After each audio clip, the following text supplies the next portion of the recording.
Glória a Jesus. Vamos então, irmãos, abrir a nossa Bíblia, Efésios capítulo 2, versículo 8.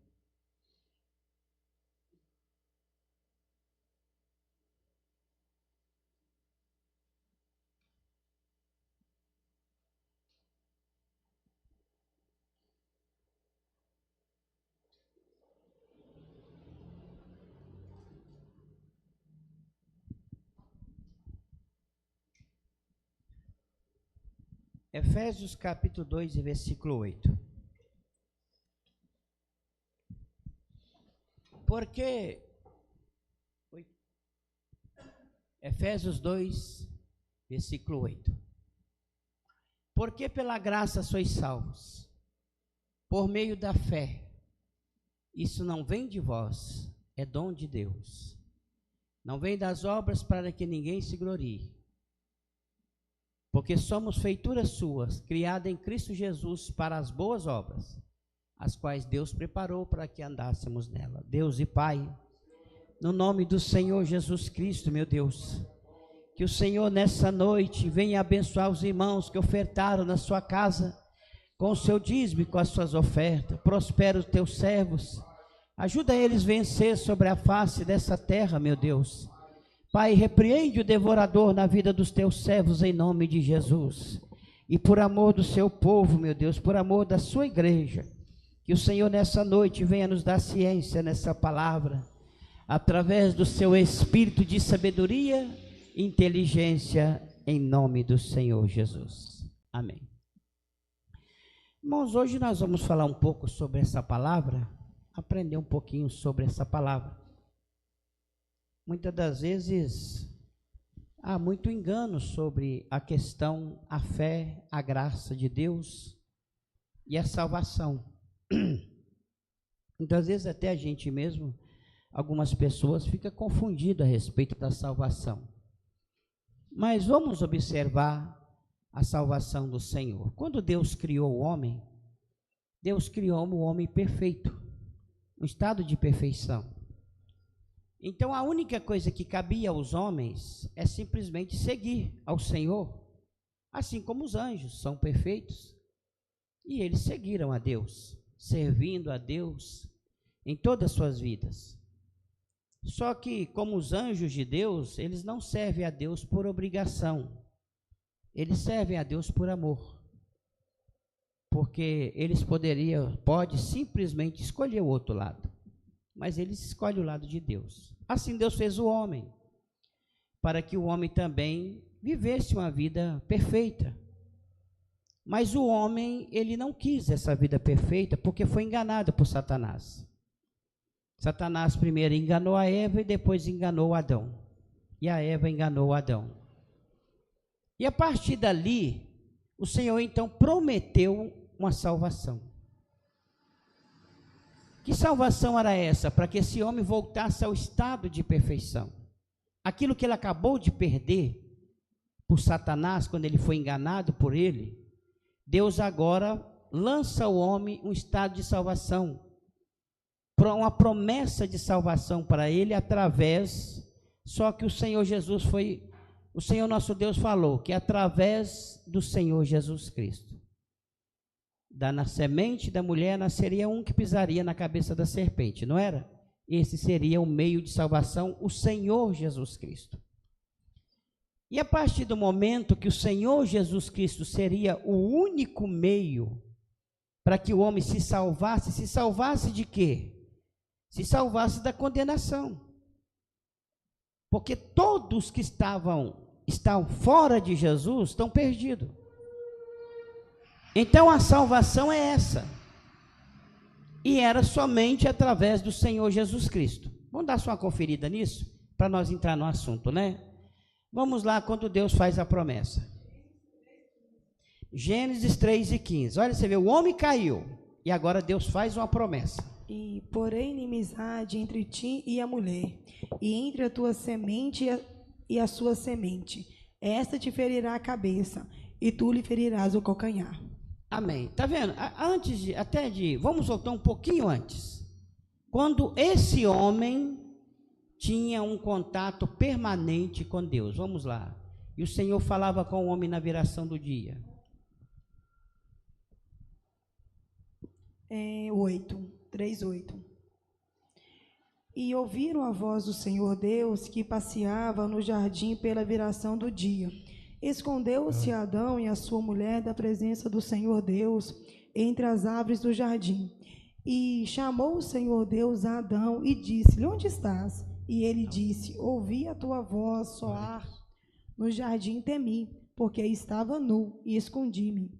Viram? Então quer dizer, uma comunhão plena entre o homem e Deus. Quer dizer, um homem perfeito, criado perfeito, não tinha pecado, não tinha nada, tudo perfeito.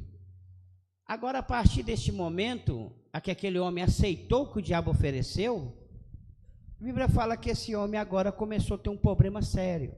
Por quê? O pecado, ele não é simplesmente uma transgressão. Não. Quem dera que se fosse só uma transgressão. O pecado, ele é um ser terrível. Porque ele, quando ele entra no homem, ele domina sobre o homem. Como diz, ele toma posse do homem. Então foi nessa hora que o homem precisou do Salvador. Porque o homem por si mesmo, Adão, depois dele pecar, por mais que ele quisesse, ele nunca mais poderia purificar sua alma. Nunca mais. Ele só poderia purificar sua alma. A única que poderia purificar a alma de Adão é o sangue de Jesus. Agora precisava de sangue. O sangue do Cordeiro, o sangue do Senhor Jesus Cristo, para purificar, para pagar o preço, purificar aquela alma. Porém, a Bíblia mostra para nós que Deus então fez a promessa, no versículo que a irmã leu. Romanos 3:23, a Bíblia mostra para nós que a partir do momento que o homem pecou, e todos os homens que nasceu de Adão, todos que nasceu e os que vão nascer ainda, a Bíblia mostra que todos nasceram em pecado. Estão fora da glória de Deus. Pode ler. Porque todos pecaram e destruídos estão na glória de Deus. Todos que nasceu de Adão. Então não existe aquela questão, como alguém fala, não, eu sou um pouquinho bonzinho, eu sou melhor do que o fulano, sou melhor do que o Bertano. Não, porque eu não faço coisa tão errada assim. Eu sou pessoa honesta, isso não quer dizer nada. Todos que nasceu de Adão, nasceu manchado. Então agora precisa da salvação. E agora nós vemos que Jesus se manifesta como aquele que iria pagar, aquele que pagou o preço pelo nosso pecado, e além de tudo, o seu sangue é aquele que purifica o nosso pecado, Mas antes disso, parece que é o Salmo 49, o resgate de uma alma é caríssimo. Não existe ninguém nessa terra, nem nada nesse mundo que pode pagar pela alma do homem. Nada. Eu estou falando de uma alma só. Não tem nada nesse mundo que pode pagar o preço dessa alma. Olha para vocês verem. 49:8. Salmos 49:8. Pois a redenção da sua alma é caríssima e seus recursos se esgotariam antes. Seus recursos se esgotariam antes. Não tem como pagar. Do 49? Vamos ao 6 e 7 do 49. Aqueles que confiam na sua fazenda e se gloriam na multidão das suas riquezas, nenhum deles, de modo algum, pode redimir a seu irmão ou dar a Deus o resgate dele. Viram? Aqueles que se exibem pela sua fazenda, não existe fazenda nenhuma nesse mundo, dinheiro nenhum nessa terra, que pode pagar pela alma de alguém. Não existe. É um preço caríssimo. Só o sangue de Jesus que pode pagar. E quando Jesus então morre na cruz do madeiro e derrama seu sangue, ele fez o pagamento. O pagamento foi feito. Então, a partir de agora, Jesus fez o pagamento por todas as almas, todas.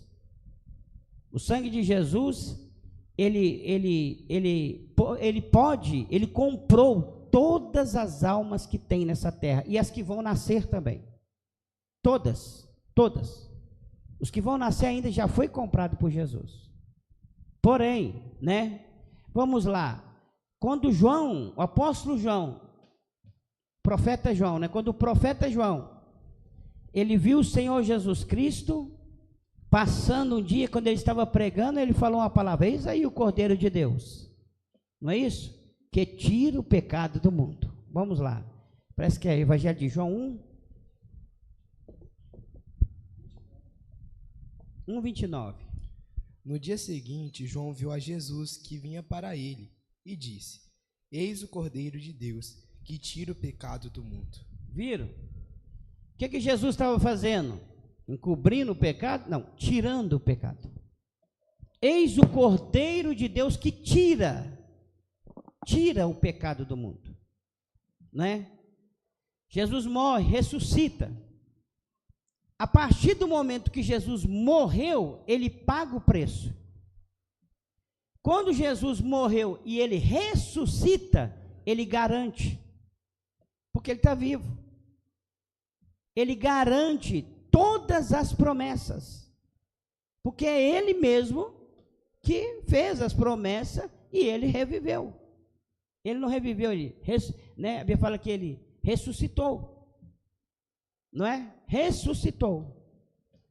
E a partir desse momento a salvação se tornou garantida. Só que agora vai entrar onde nós queremos. Efésios, né, 2:8. Pela graça sois salvos. Então o Senhor prometeu um meio de salvação.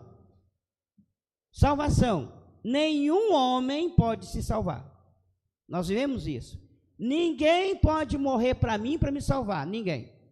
Ninguém tem poder para isso. Mas antes disso, eu quero só o que Pedro disse a respeito de sangue de Jesus. Que o sangue de Jesus, ele é muito mais valioso do que o ouro, do que a prata, do que tudo que existe nessa terra. O sangue de Jesus é muito mais valioso do que isso. Porque Pedro diz assim: não foi com prata e nem com ouro que fosse resgatado da sua vã maneira de viver, não é? Acha o versículo para mim. O sangue de Jesus, ele é muito mais valioso do que qualquer riqueza. O homem mais rico dessa terra, eu não sei quem que é, mas o homem mais rico dessa terra não tem condição de pagar por uma gota do sangue de Jesus. Uma gotinha só. O homem mais rico dessa terra não pode pagar, porque o sangue de Jesus é valioso demais.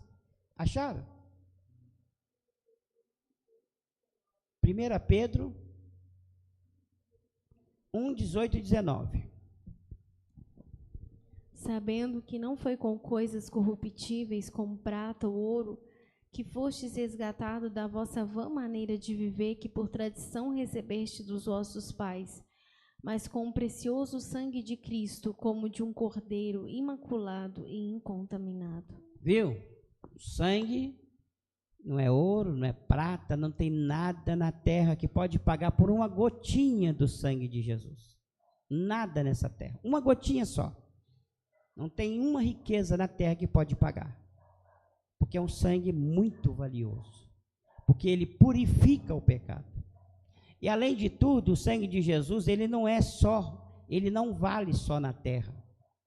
O sangue de Jesus, ele vale tanto na terra como no céu. Tanto na terra como no céu, porque a Bíblia fala que Jesus purificou tanto que está na terra como que está no céu. Tanto os homens carnal como até os espíritos, aquilo que é espiritual, o sangue de Jesus purifica. Então, não tem preço para pagar. Mas quando a Bíblia, o Senhor Jesus, então faz o sacrifício, apresenta tudo, né, mostra para nós a salvação, para nós voltar àquele estado.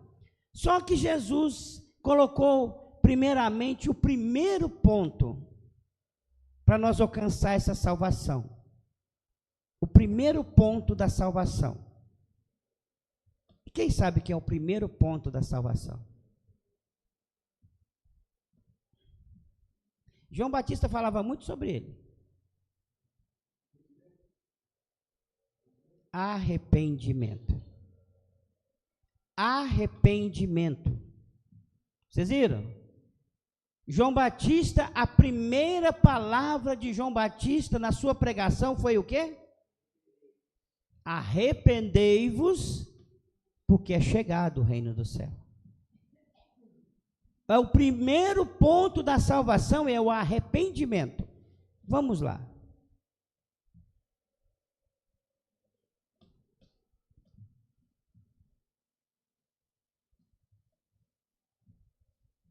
Bendito é o nome do Senhor.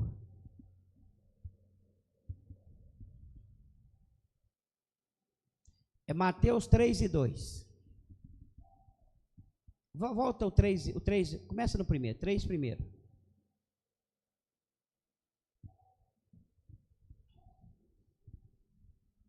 E naqueles dias apareceu João Batista pregando no deserto da Judéia e dizendo: arrependei-vos, porque é chegado o reino dos céus.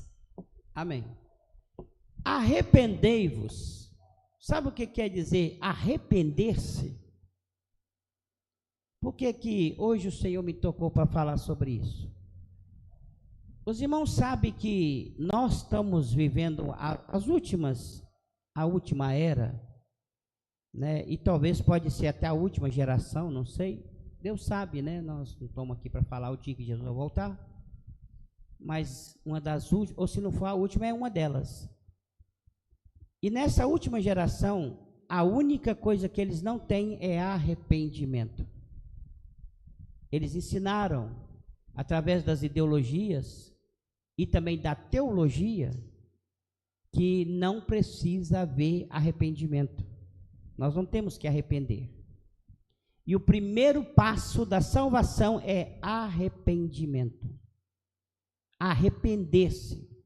João Batista, quando ele veio, ele disse: arrependei-vos.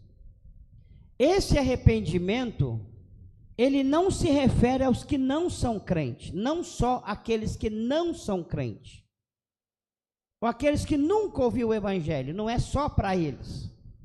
Quando João Batista estava pregando, ele estava pregando para Israel. E Israel era pessoas que já conhecia a Deus. Aliás, estava cheio lá de fariseus, que eram mestres e doutores, que ensinavam as escrituras, né? Falando na nossa linguagem hoje, ensinava a Bíblia como se fosse a Bíblia. Eles ensinavam a Bíblia para o povo, para as pessoas. E quando João Batista chegou, ele não fez uma mensagem que para o sacerdote era de um jeito, para o fariseu era de outra maneira, para o profeta era de outra maneira, aqueles que estavam lá, né? Não, ele chegou e pregou a mensagem: arrependei-vos. E era para quem? Todos.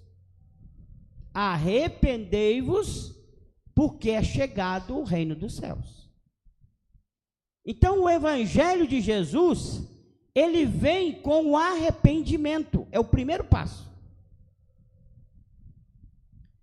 Muitas das vezes, irmãos, a gente pensa assim: irmão, eu sei lá, eu não tenho muito costume de arrepender das coisas, eu só não faço mais, vou passar para lá e não...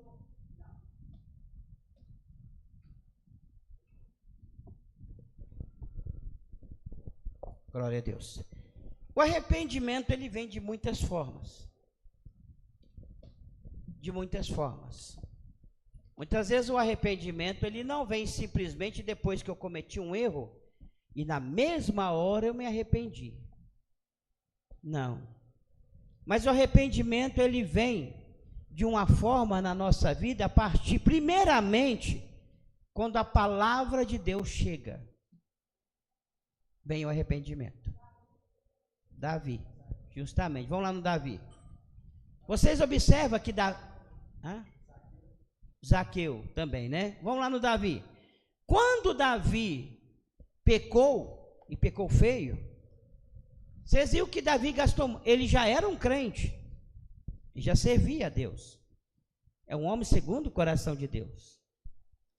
Mas enquanto Davi passou os anos, Davi não se arrependeu daquilo. ele não sentiu que aquilo seria um mal tão grande, mas logo depois que veio a palavra, Davi então arrependeu. Nessa hora ele arrependeu, ele entendeu a gravidade do seu mal. Vamos lá.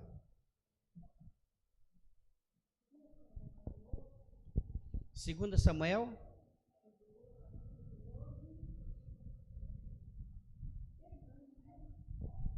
Só a parte quando o profeta Natan. Segundo Samuel 12, a partir do 13. Começa no 11. Segundo Samuel 12, a partir do 11. Assim diz o Senhor: eis que suscitarei da tua mesma casa um mal sobre ti, e tomarei tuas mulheres perante os teus olhos, e as darei ao teu próximo, ao qual se deitará com tuas mulheres perante este sol, porque tu fizeste em oculto, mas eu farei esse negócio perante todo Israel e perante o sol. Então disse Davi a Natã: pequei contra o Senhor. E disse Natã a Davi: também o Senhor transpassou o teu pecado, não morrerás. Todavia, porquanto com este feito deste lugar, sobremaneira a que os inimigos do Senhor blasfemem, também o filho que te nasceu certamente morrerá. Então Natã foi para sua casa, e o Senhor feriu a criança que a mulher de Urias dera a Davi, e a criança adoeceu gravemente. Amém. Viram? Davi, ele reconheceu aquilo que ele tinha feito depois que veio a palavra. Não foi isso?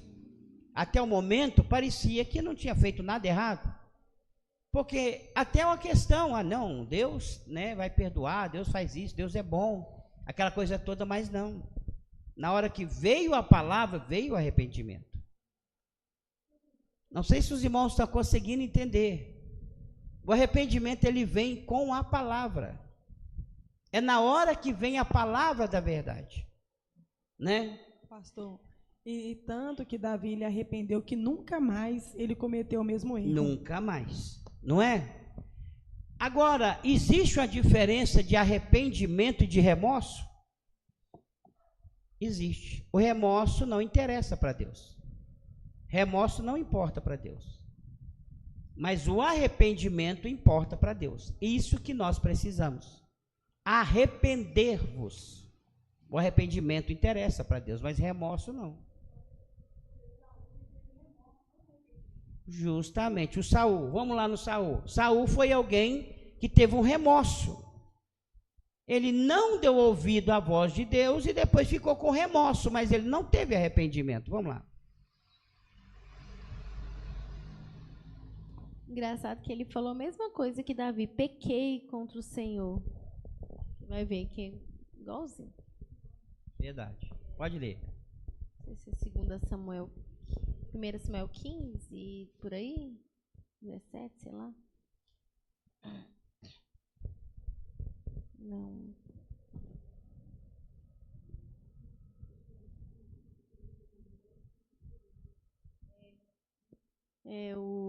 É 15. 1 Samuel 15. 1 Samuel 15. Você quer a parte que Samuel fala e depois ele fala? Como é que é? Pode ser. Deixa eu ver. 22. O 19. 1 Samuel 15, 19. Por que, pois, não deste ouvidos à voz do Senhor, antes voaste ao despojo e fizeste clamar os olhos do Senhor? Então disse Saul a Samuel: antes dei ouvido à voz do Senhor e caminhei no caminho pelo qual o Senhor me enviou. E trouxe a Agag, rei de Amaleque, e os amalequitas destruí totalmente.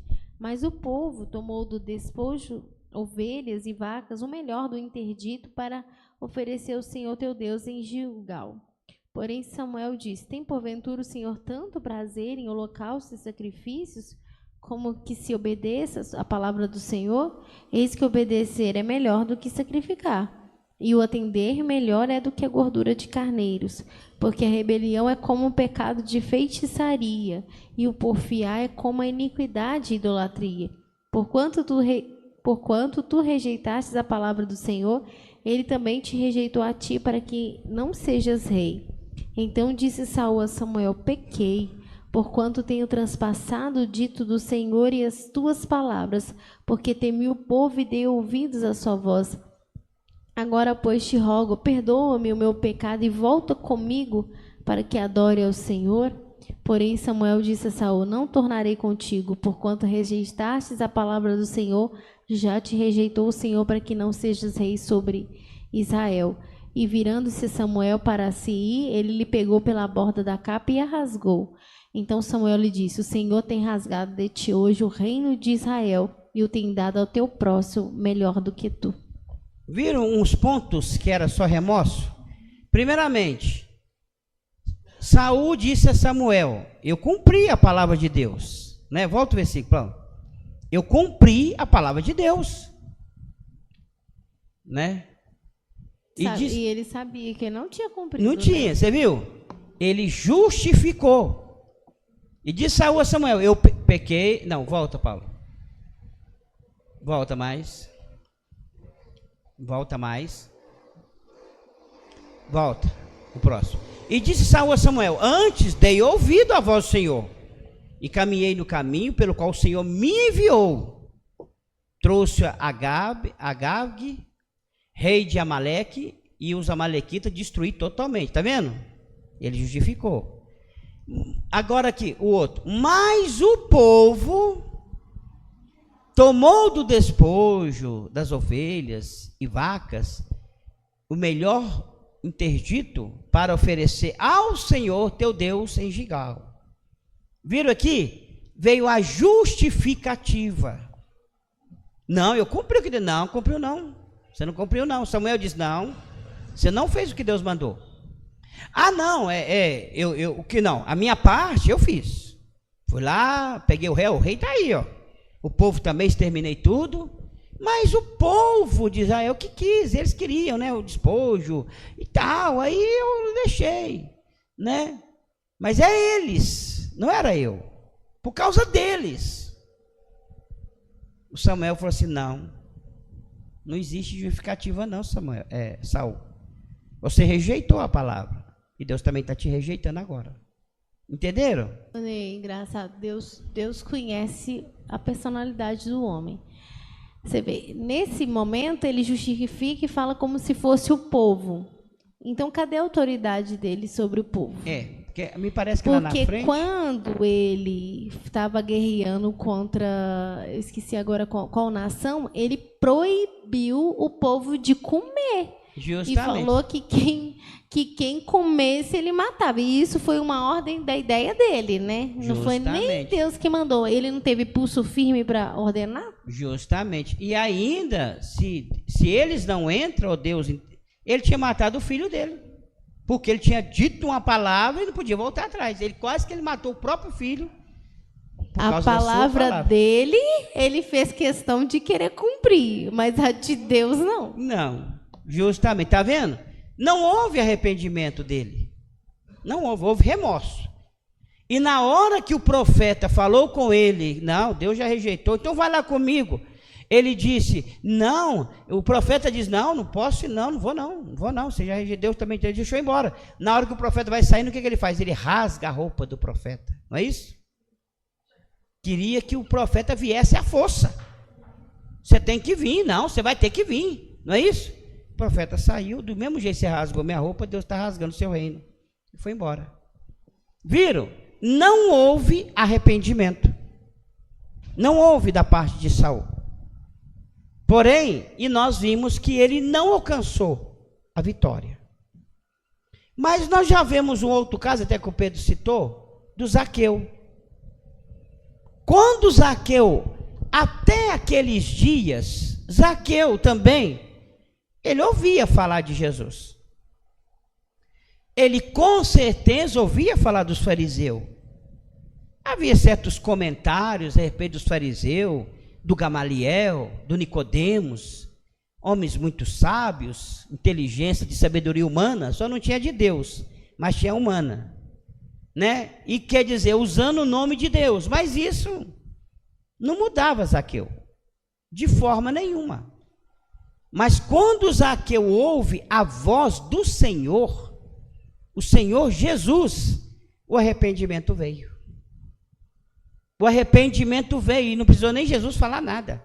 O arrependimento veio, e na hora que ele veio o arrependimento, Zaqueu tomou atitude que, para aquilo que ele viveu a vida toda, que ele era um avarento, e passava a perna em todo mundo, ele agora queria fazer o contrário, ele queria devolver tudo que ele passou a perna.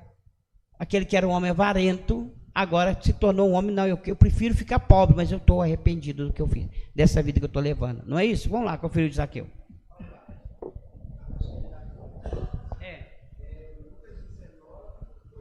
Lucas 19:8.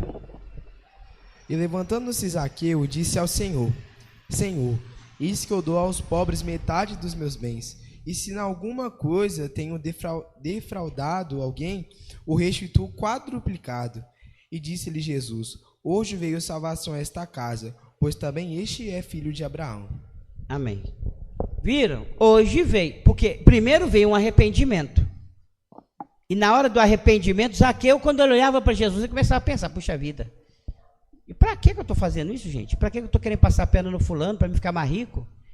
Por que eu vou lá, manda eu cobrar 10, eu estou cobrando 50, querendo passar a perna? Muitas vezes tem tomado, isso aí eu vinha na mente dele, tem tomado de pessoas pobres, e eu só para mim ficar no meu bem-estar aqui? Não, a vida começou a atingir ele.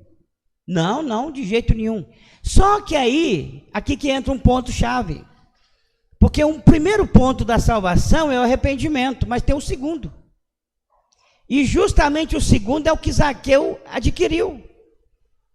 Porque na hora que Zaqueu começou a pensar que ele arrependeu dos seus pecados, e arrependeu do mal que ele tinha feito, veio um outro ponto em Zaqueu, veio justamente a renúncia. Agora Zaqueu estava renunciando a si mesmo. Vou dar metade dos meus bens para os pobres e vou pagar tudo. Estava renunciando tudo que ele era. Aquele avarento agora estava doando. Aquele que fazia errado agora estava fazendo diferente. Houve a renúncia. E isso, irmão, por que isso? Muitas vezes as pessoas têm muita dificuldade para renunciar. E o segundo ponto da salvação é a renúncia. Não existe salvação sem renúncia. Não existe. A gente pode fazer o que quiser, nunca existe salvação sem renúncia. Mas não existe renúncia sem arrependimento. Primeiro vem o arrependimento, depois a renúncia. A pessoa fala assim: eu não consigo, irmão, renunciar, não consigo, porque ainda não arrependeu. Não olhou a sua gravidade do seu mal, do que tem feito. É porque também fica sem sentido, né? Você fazer uma coisa que não te incomoda, não causa constrangimento, não causa nada, nenhuma dor no seu coração, entendeu? Na verdade, só causa prazer e outras coisas. Então, tipo, qual o sentido de você renunciar a algo que não, entendeu? Não está te incomodando em nada. Justamente. Aqui agora a gente entra, né? Como a irmã está falando. Você entra a questão aqui o seguinte: se não tem o arrependimento, não vai ter renúncia. E quando Jesus falou com os seus discípulos, ele disse: quem quiser vir após mim, qual era a primeira coisa? Nega a si mesmo. Mas só que para chegar até Jesus, o que João Batista falou? Arrepende. Senão não consegue chegar até Jesus. Arrependei-vos. Para seguir Jesus, tem que renunciar. Não é isso? Vamos lá. Renunciar. Pastor, é engraçado que quando Paulo, né, ele teve um encontro verdadeiro com Jesus, né, ele renunciou tudo por amor de Cristo, toda a glória, toda a sabedoria que ele tinha adquirido de Gamaliel, para ele foi nada. Ele preferiu sofrer com Jesus, padecer por Jesus, do que ficar sem Jesus. Justamente. E entra o ponto. Primeiro, Paulo arrependeu do que tinha feito. Você vê Paulo falando o tempo todo: eu persegui a igreja, eu fiz isso, eu fiz aquilo. Depois ele renunciou, largou tudo que ele tinha, e não era pouca coisa. Ele era um homem grande, Paulo era grande, era um homem grande, né? Como fariseu, criado aos pés de Gamaliel, era um homem muito grande. Mas ele jogou tudo fora para servir a Deus, que não existe evangelho sem renúncia. Então você observa que, mas primeiro veio o arrependimento. Achou? Mateus 16, 24.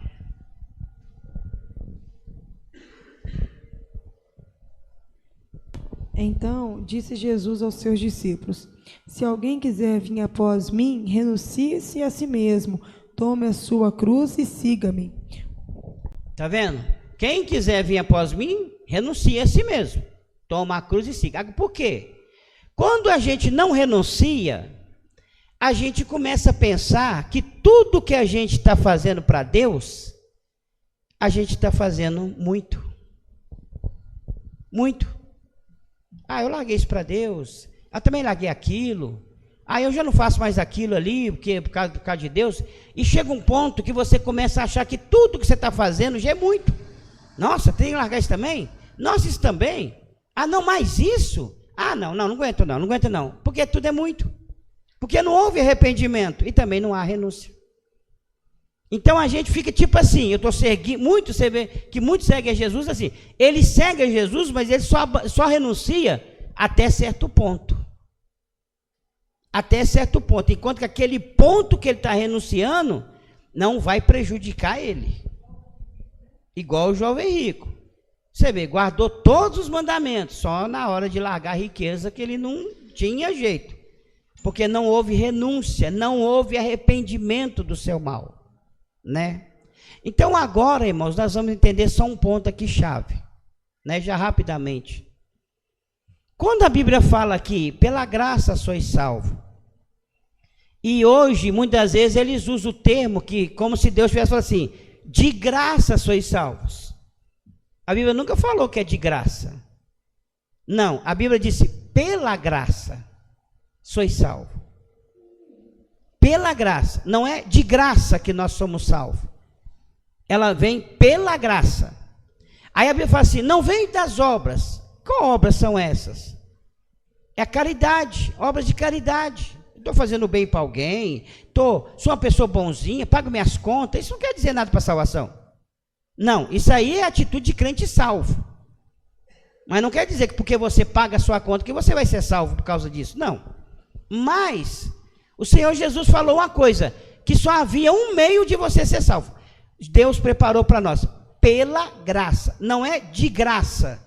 Ele disse, pela graça. Pedro?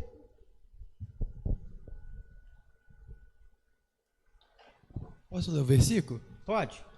Tito 2,11.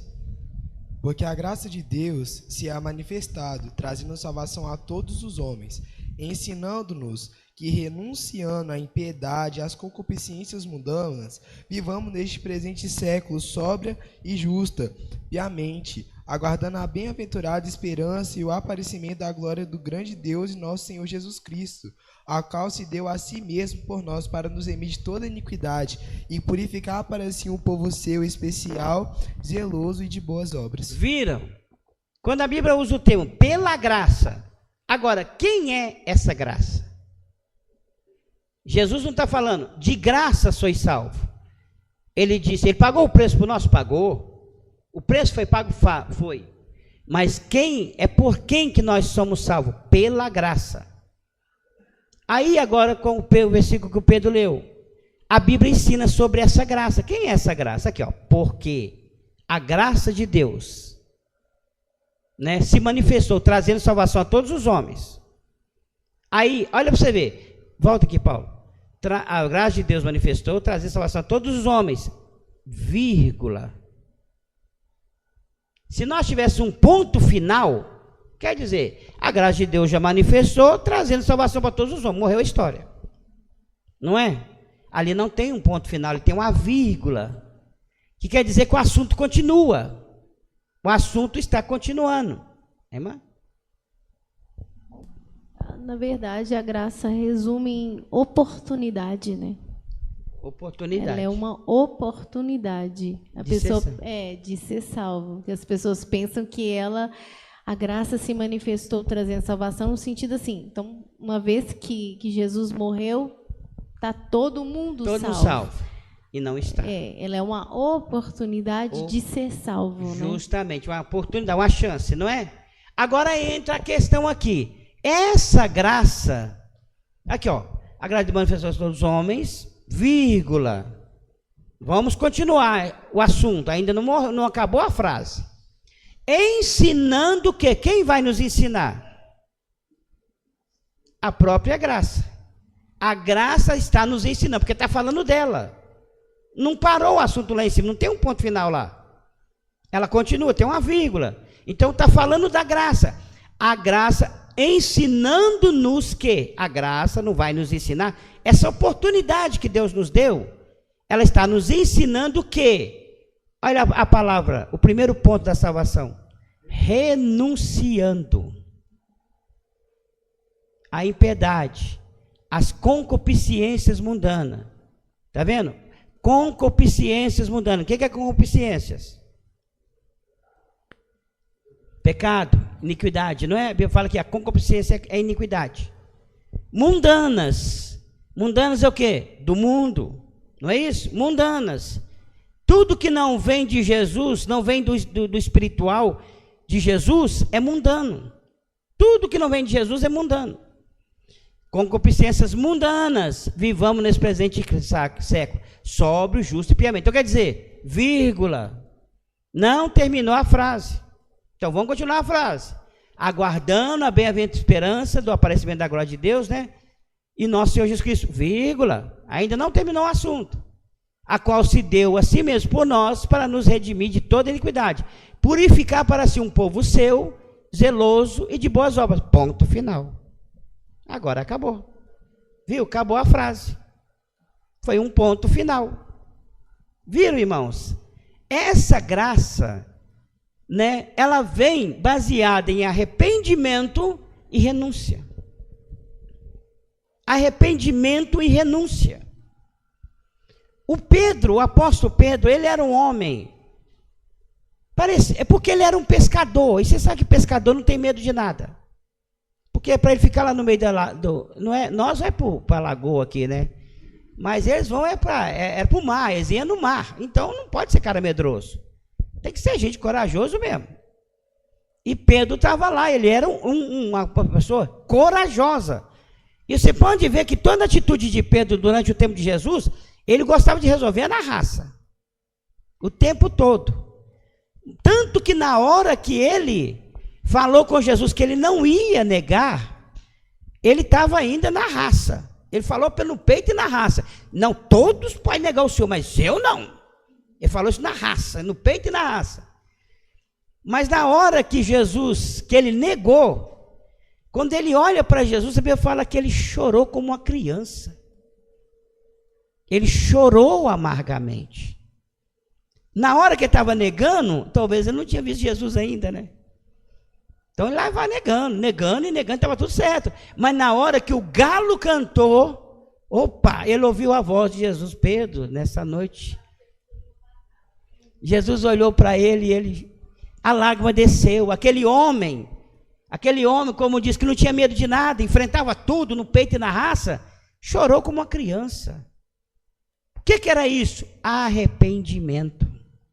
Ele chorou amargamente. A Bíblia fala, arrependido dele ter negado. E depois dali, ele recebe o Espírito Santo e nunca mais. Ele morreu pelo nome de Jesus, não foi?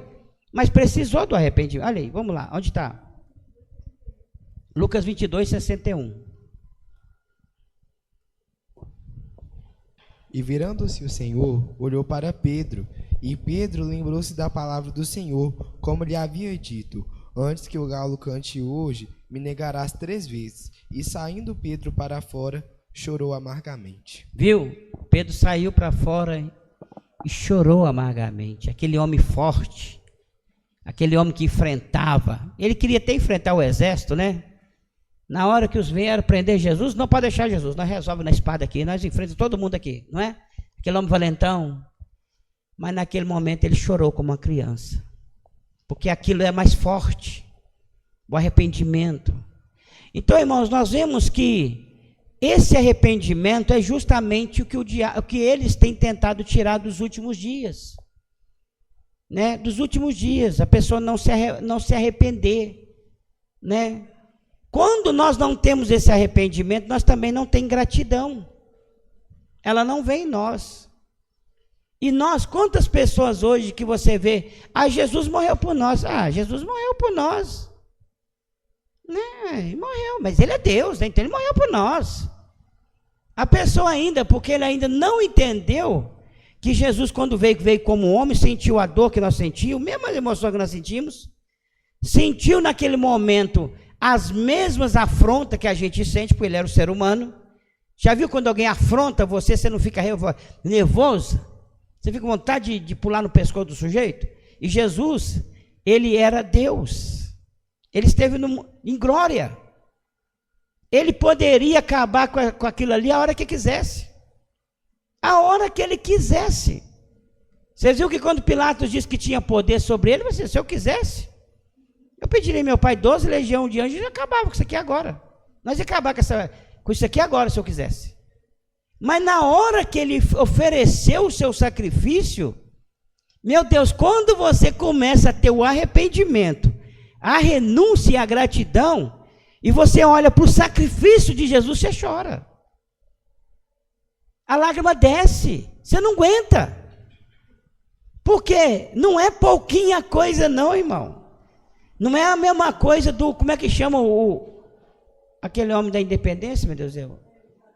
Não é o Tiradentes não, ele morreu por causa disso que ele morreu, né? Não sei, isso é uma parte da história, né? Diz que ele morreu para salvar o país, liberdade ou morte, sei lá, acho que isso mesmo, né? Morreu, beleza, mas Jesus é muito mais. Muito mais. Então a lágrima desce.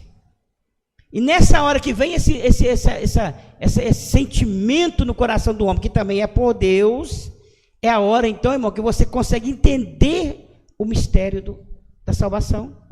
O arrependimento é tão tremendo, pastor, que quando a pessoa se arrepende, há uma alegria lá no céu. Justamente. Aí um ponto também, tá vendo? O Senhor, é tanto que os anjos fazem festa no céu por alguém que se arrepende. Para nós, como a irmã falou ali, que o arrependimento, ele não é pouquinha coisa não, ele é coisa grande. Grandíssimo, porque há festa no céu quando alguém se arrepende. Vamos lá. É onde está aí? Acha para nós. Lucas 15. Vamos ler o 7 e depois o 10. Lucas 15, do 7 ao 10. Digo-vos assim, haverá alegria no céu por um pecador que se arrepende, mais do que por 99 justos que não necessitam de arrependimento.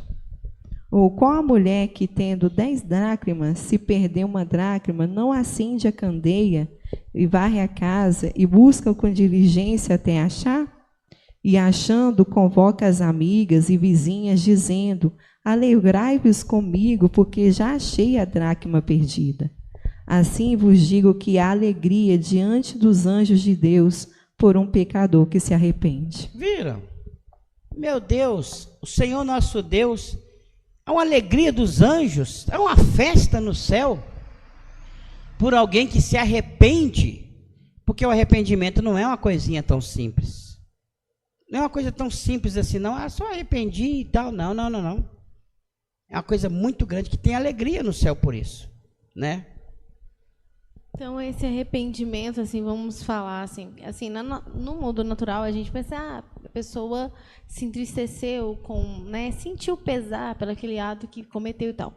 Mas, assim, no mundo espiritual, é como se, na hora que a pessoa arrepende de todo o coração, ela desprende-se daqueles grilhões que estavam nela, rompe as cadeias do pecado, por isso que é essa alegria no céu tão grande. Justamente, que é justamente o que ele falou, tremendo. Como diz, rompe as cadeias, e os anjos se alegram, porque ele diz assim, mais alguém liberto. Agora, mais um que ganhou para o reino. Se libertou, soltou. Quando na hora que ele arrependeu, soltou tudo. Solta tudo cai por terra. Quando há arrependimento, todo o laço que está te prendendo, cai fora, cai destruído. Né? Até o versículo, né? aquele que confessa e deixa alcança misericórdia, né? Então, quer dizer, solta os laços. Quebrou. Por que eles lançaram essa ideologia para ninguém se arrepender mais? Porque Satanás sabe que se a pessoa arrepender, ele alcança a vitória. Então ele quer que a pessoa continue não arrependendo. Porque quando nós não arrependemos, nós não alcançamos a vitória, nós vamos ter que se tornar uma pessoa insensível com as coisas. E tem uns vai chegando a tanto ponto de ser tão insensível que já não sei de mais nada. Mais nada e por ninguém. Entendeu? Só pensa nele mesmo. Então não é assim, tá vendo? Essa é a questão do arrependimento, tá, Valéria? Não, eu até falei com Vamos parar por aqui, irmão, já tô passando com a Juliana aqui, sobre a mulher adúltera, né? Aquela que foi pega em adultério. Quando ela ouviu a palavra de Jesus, a palavra penetrou tão fortemente dentro dela que ela se arrependeu e ainda seguiu Jesus, né? Justamente, ela passou a seguir Jesus, largou aquela vida. Ah, mas aquela vida que ela estava vivendo, nossa, parecia que ela estava bem nada. Ela arrependeu daquilo e foi viver uma vida com Deus, porque ela percebeu que a vida com Deus é bem melhor. Pastor, só outra coisa para falar, o ensinamento foi muito poderoso, muito importante. Igual o rei Belsazar, né? Ele tinha visto tudo que Deus fez com o pai dele, né? Com Nabucodonosor, humilhou ele, colocou ele 7 anos com os animais, né? E você vê que quando o rei Belsazar vai lá e afronta Deus, pega os vasos, né? E começa a tomar vinho, né? Nos vasos do Senhor, se eu ver que Daniel fala com ele, você não arrependeu? Vendo o que Deus fez com seu pai, vendo tudo o que aconteceu com seu pai, e você não teve arrependimento no seu coração?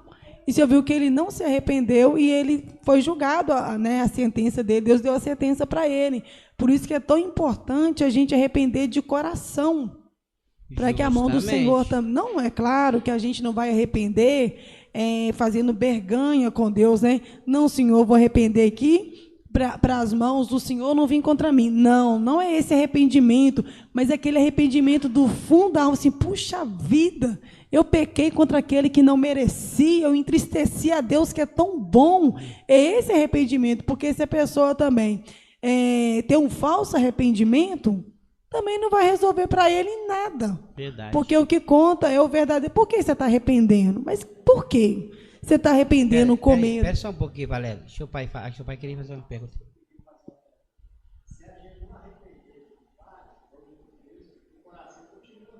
Continua. Vai só endurecendo mais ainda.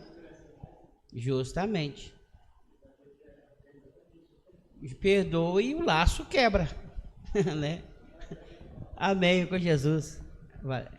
Então a gente tem que ter que analisar esse arrependimento, porque o arrependimento verdadeiro, ele não pensa só em nós, ele pensa primeiramente em Cristo. Justamente. Assim, nossa, eu ofendi a pessoa que mais me ama, assim, pessoa, maneira de falar, né? Ofendi a pessoa que mais me ama, puxa vida, o que eu fiz com Deus? Deus agora está triste comigo. Eu acho que esse é o arrependimento verdadeiro, quando você não está pensando, tipo assim, em você, com medo de você ir para o inferno, porque esse arrependimento, né, é um pouco assim, um arrependimento meio... Tipo assim, você quer dar, mas também você quer receber. Mas quando você pensa em Jesus, você assim, nossa, puxa vida, eu magoei aquela pessoa que eu não deveria ter magoado. Eu acho que esse também é o verdadeiro arrependimento, né? Justamente. O irmão, os dons espirituais, o Senhor fala, é dado sem... Ele é dado sem arrependimento, né? Mas o batismo, toda vez que o Espírito Santo batiza alguém, vem um arrependimento muito forte. Ele vem. E ele só vem quando vem o arrependimento. Porque na hora, antes do Espírito Santo te batizar, vem o arrependimento. A pessoa chora. Mas esse versículo aí não quer dizer assim que Deus dá, mas ele não toma? Tipo assim, ele dá e não se arrepende de ter dado. Dado, justamente, é um ponto, né? Não se arrepende de ter dado. Né? O Paulo? Pai, aquele versículo lá de Romanos 1:23, que Deus... 1:24, né? Que Deus os entregou às concupiscências do seu coração, foi porque eles se adoeceram tanto e não quiseram se arrepender, que Deus entregou eles ao desejo do coração deles. Então, no caso... Justamente. Por quê? Eles não se arrependeram. A Bíblia também ela fala, né? E tendo conhecido a Deus, não o adoraram como Deus, né? Não é isso? Tem um versículo aí, quer ler? Tem um versículo, quer ler? Vamos lá. Porque tendo conhecido a Deus, não glorificaram como Deus, nem lhe deram graça. Antes seu discurso desfaleceram e o seu coração insensato obscureceu. Dizendo sábio, tornaram-se loucos e mudaram a glória de Deus incorruptível em semelhança de imagem de homens corruptíveis e aves corruptíveis e tal, e répteis vai. Pelo que Deus o entregou à concupiscência do coração e imundícia para desonrar o seu próprio corpo em si. Então quer dizer, não teve arrependimento. E quando eles não se arrependiam, mais ia criando dureza. E quando chegou a dureza, ela chegou a um certo ponto diante de Deus, porque tudo para Deus tem medida. Então Deus então entregou. Ele mesmo já entregou. Eu lembrei de Judas, no caso. Porque, no caso, tipo assim, Judas, ele andava com a palavra 24 horas, né? Andava com Jesus para cima e para baixo. Muitas pregações que Jesus fez, né? Para os fariseus, servia para ele também. E se ouviu que em nenhum momento ele procurava, né, melhorar a sua vereda diante do Senhor Jesus, né? Aí, quando ele foi lá e entregou Jesus, né, aos sacerdotes e tal, que ele pensou, nossa, o que eu fiz? E ele foi lá e julgou as moedas, né, o sacerdote saiu, se ouviu que ali, então, não foi o arrependimento, foi remorso, né? Não, E qual a diferença do remorso para o arrependimento? Porque o remorso é como diz, a pessoa fica triste porque ele fez um erro, né? Mas ele não arrepende daquilo que fez, porque o Judas, o tempo todo que ele passou com Jesus, ouvindo a palavra de Deus, ele estava sempre condenando Jesus. Começa a aceitar uma palavra de alguém que você está condenando ele. Não tinha como, ele não percebeu que Jesus era o Salvador. Os outros não, os outros, eles tinham Jesus como Salvador. Então, o que Jesus falava que era importante para eles. O Judas não, o Judas estava sempre lá questionando. Tudo que Jesus fazia, ele arrumava um questionamento. Passou a vida toda com Jesus, ouvindo a palavra, mas ela não entrou no coração dele. O dia que ele largou Jesus, traiu Jesus, foi lá, pegou as moedas, devolveu as moedas, porque ele tinha que devolver. Porque aquelas moedas não eram do Judas. É por isso que ele devolveu ela. Aquela moeda era do campo que eles iam comprar. Não foi a profecia? E com aquelas moedas compraram o campo, que não sei o que, não foi? Tem uma profecia, não tem essa parte? Então ele tinha que comprar o campo. A moeda não era dele. Apesar que ele ganhou as moedas, mas ele tinha que devolver ela. Então ele foi lá e jogou elas lá, dentro dos templos, não foi? Mas agora você vê que além de tudo ainda, ele não se arrependeu de tal maneira que ele ainda foi lá e ainda suicidou.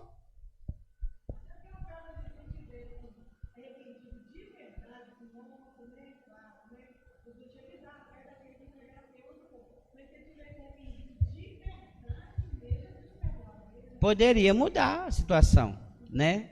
Apesar que Jesus já tinha dito, ó, aquele que vai me trair, melhor que você amarrar um nó no pescoço e pular na... E foi justamente o que Judas fez. Justamente. Hoje eles lançam aí, mas o que dá interpretação de Bíblia? Até um dia estava até comentando que a pessoa fez essa pergunta. Fórmula teologia e arrumou essa bobagem. Né? Ah, não, porque o Judas não se suicidou, não. Ele foi passar na beirada do barranco e escorregou e caiu lá dentro. Olha a bobeirada. E, não, porque eu falei assim, irmão, a Bíblia nunca entra em contradição. A Bíblia fala que ele se enforcou. Mas não é que ele se enforcou igual a gente pensa, que você vai lá, põe a corda na árvore e pendurou o pescoço. Não, ele se enforcou porque na hora que ele amarrou a corda no seu pescoço, que Jesus já havia falado, aquele que vai me trair, melhor amarrar uma corda no pescoço e se lançar no mar. Então, na hora que ele amarrou a corda no pescoço e pulou no mar, realmente ele se enforcou. Ele se enforcou porque ele amarrou numa pedra e pulou no mar. E a Bíblia fala que, apesar que ele já se despedaçou antes de cair lá. Porque o lugar que pulou não foi muito grande. Foi disso o apóstolo Pedro, né? Ele se despedaçou, né, pelo caminho.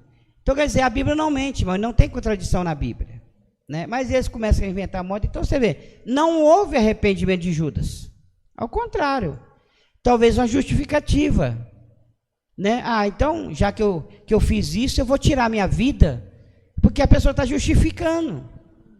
Porque quando a pessoa se arrepende, não, eu fiz, nossa, eu tenho, não, de jeito nenhum, e ele se arrepende daquilo.